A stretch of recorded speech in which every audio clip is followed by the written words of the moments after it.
you're in Iowa. If you get out into rural Iowa and they know anything about you, you're going to be asked about pipelines. You're a fan, and I'm kind of neutral on the whole thing personally. If I was offered a very big check and my land was wanted for a pipeline to go through it, I would probably take the check. But if my producer, for example, was my next door neighbor and he didn't want the pipeline under his property, he should never be forced to have that happen to him if it is a for-profit other company making that demand. You're going to discover people are very passionate about that subject here.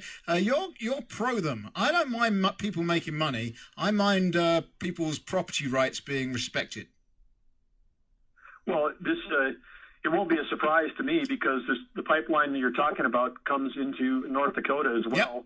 Yep. And I think it's a much bigger discussion than pipelines. This is a discussion really about liquid fuels. I mean, I just changed the whole premise. The Biden administration wants to have every vehicle. California just passing legislation. They want to have every truck. I don't know if you think we're going to have every plane. I mean, I don't know if you're flying back to your homeland anytime soon on a battery-operated commercial flight at 40,000 feet where it's 60 degrees below, and you know that batteries don't work well in cold weather. We need liquid fuels for their power and their weight ratio versus the physics of a battery. We need them for long-distance trucking across the northern plains. We need them for running BNSF diesel engines across the northern plains.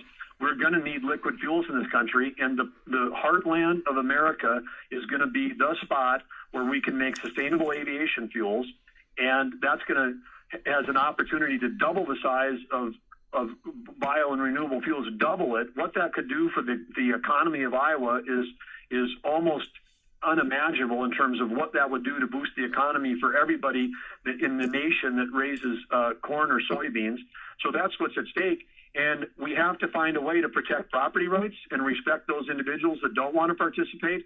But in North Dakota, where we've got just approved a 32 square mile storage area for CO2. 92% of the landowners said yes.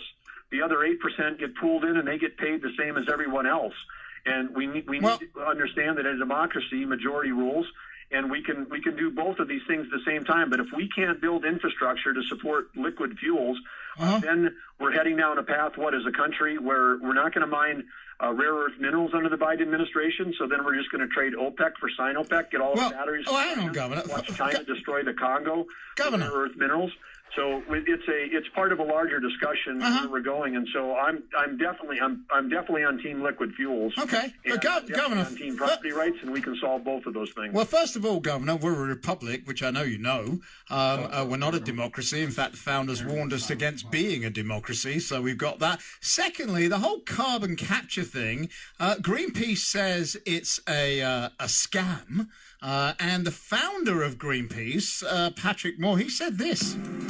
Oh, no, he didn't, but he's going to in a minute. Yeah, here you go. What are you here? Well, one of my missions is to turn on its head the idea that carbon dioxide is a pollutant and somehow dangerous, when in fact it is the most important nutrient for all life on Earth, and without it this would be a dead planet. So I say not only is carbon dioxide good, it is essential. And it's a good thing that we are putting some more carbon dioxide in the atmosphere because it was running low before. There you go. That's Patrick Moore, one of the founders of Greenpeace. So isn't this just a big scam to make money? I've got no problem with people making money. I just like it to be done honestly. Well, I think we just have to take a look at the math. The world is producing about 5 billion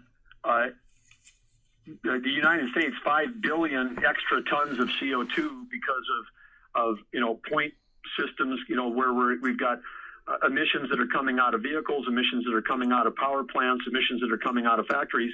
The world produces about 50 billion extra tons a year. So if we're doing carbon capture, we're not going to run out of CO2 on this planet. I mean, so it's great that he's got that talking point from the far left that he can say that. But there's no concern that that's going to happen. Okay.